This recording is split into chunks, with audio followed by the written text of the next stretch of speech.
боғаушы сақтан екен. Кейде арамызда болып қалады. Шешең деп үйленіп қойғансың ғой. Боқтап қоясың. Мен бір әшкен правам бар дейсің.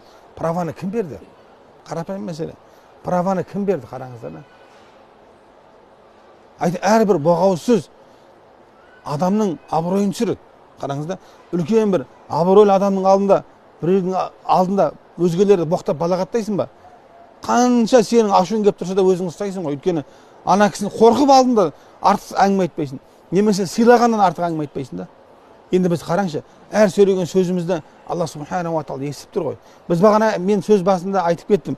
Алла субханаху ва тағала жайында адам жақсы ойда болса, Алланы жақсы танитын болса, адам баласы күнәдан аулақ болады.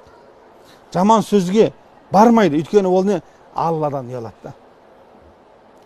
Алладан қорқады, өйткені әрбір сөзіне ол жауап береді. Алла субханаху ва тағаланың құзырына барған уақытта Алланың дидарына қарауға ұялады ол адам. Сенген адам. Сол үшін бұл әзілдесіп те не боқтауға болмайды.